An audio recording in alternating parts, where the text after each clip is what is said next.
Salam alaikum, chers frères et sœurs. Louange à Allah et paix et bénédiction soit sur son prophète ainsi que sur sa famille et ses compagnons. Nous sommes dans la 6e année de la mission du prophète. Les Qurayshites, quand ils ont vu que le groupe de compagnons musulmans immigrés en Abyssinie vivait en paix là-bas et pouvaient pratiquer leur religion tranquillement et même la propager, ainsi que le fait que leur pouvoir s'était raffermi par la conversion à l'islam de Hamza ibn Abd al-Muttalib et Omar ibn al-Khattab, et que l'islam commençait à se propager parmi les tribus arabes, la tribu de Quraysh a multiplié ses actions de persécution contre les musulmans et après concertation entre ses membres, ils se sont mis d'accord de neutraliser le prophète Mohammed, paix et bénédiction sur lui. Car avant cette date, il y avait bel et bien des tentatives d'assassinat isolées mais qui ont échoué bien sûr. Mais cette fois, fin de la 6e année de la prophétie, les tribus de Quraysh ont fini par décider de neutraliser le messager d'Allah de manière organisée. Nous allons voir comment. Son oncle Abu Talib, quand il a appris ça, il a réuni ses frères jusque-là. Il n'y avait que Hamza ibn Abdul Muttalib qui s'est converti.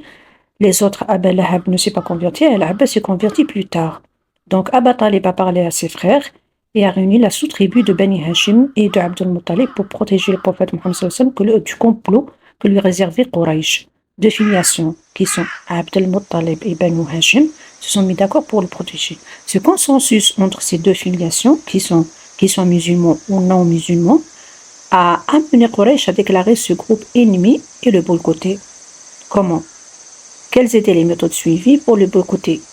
D'abord, les membres de Quraysh ont rédigé un texte après concertation entre eux bien sûr, dans lequel ils coupèrent toute relation avec eux.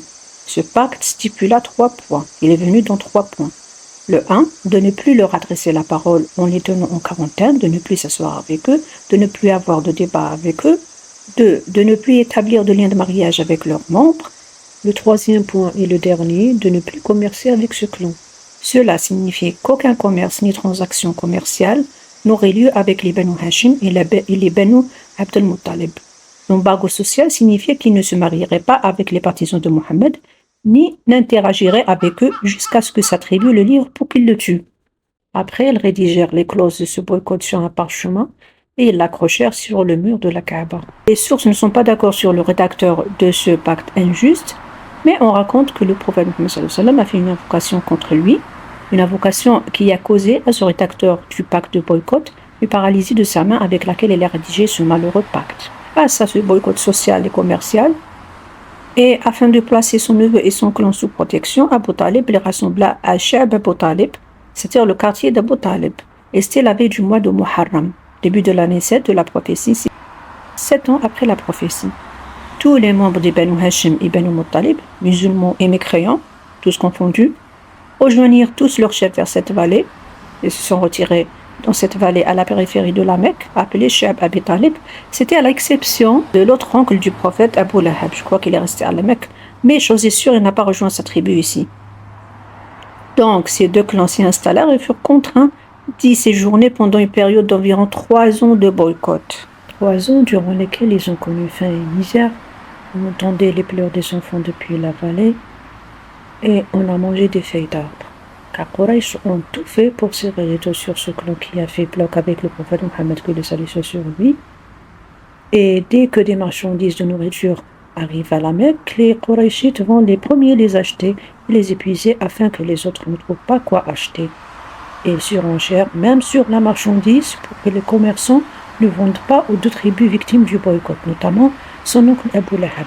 Heureusement qu'il y avait quelques-uns qui ont pitié d'eux et les ont aidés en cachette. C'est lui qui est devenu le compagnon Hakim ibn Hizam. Pourtant il était mécréant à l'époque.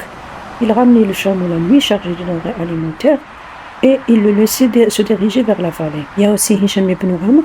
Il était aussi mécréant à l'époque, mais il s'est converti plus tard. Il a aidé ces deux clans victimes du siège de Quraysh en leur fournissant eau et nourriture. Mais entre-temps, qu'est-ce qui s'est passé à la Mecque? Il y avait Abu Bakr.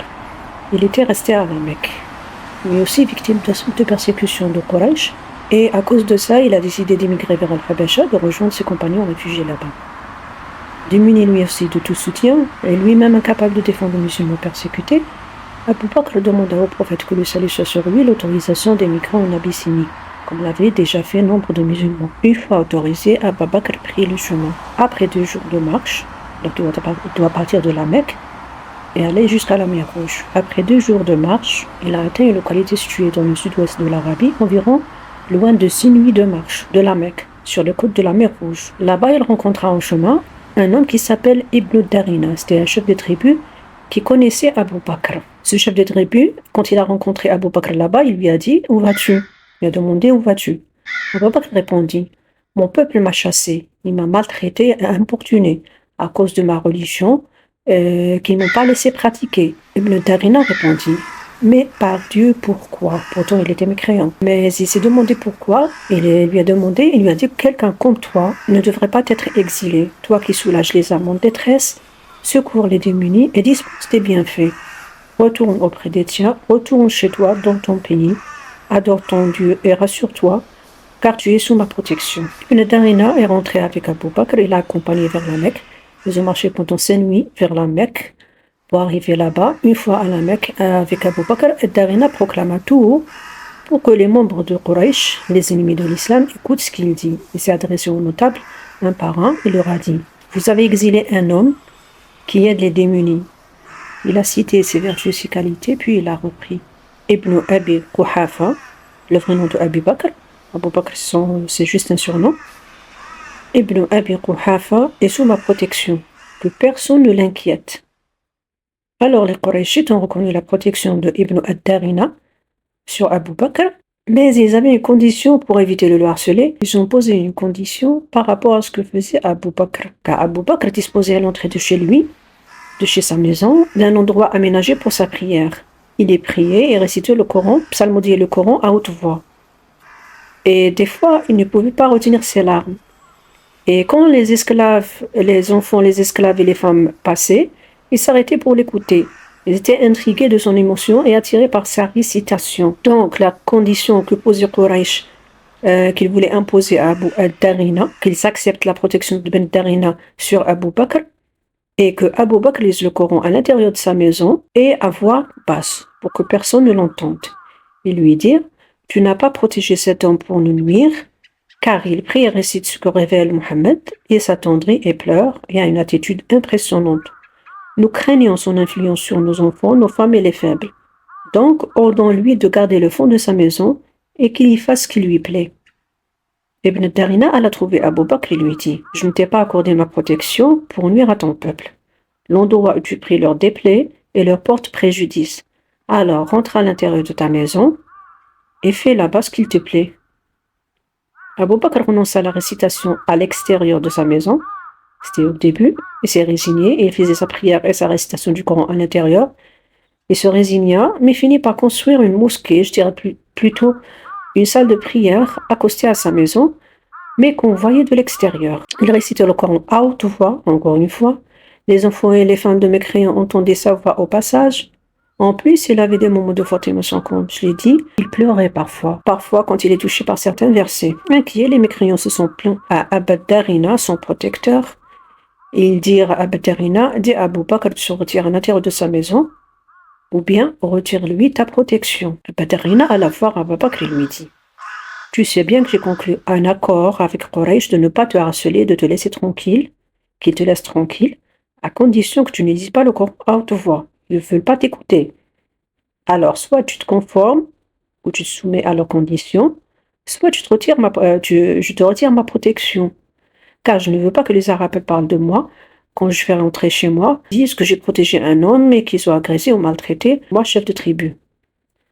Abu Bakr répondit, oui, je renonce à ta protection et je compte sur la protection d'Allah seul. Depuis qu'il a renoncé à sa protection, Abu Bakr un jour se rendit à la Kaaba. Il a rencontré un homme, un idiot, qui lui jeta du sable à la tête.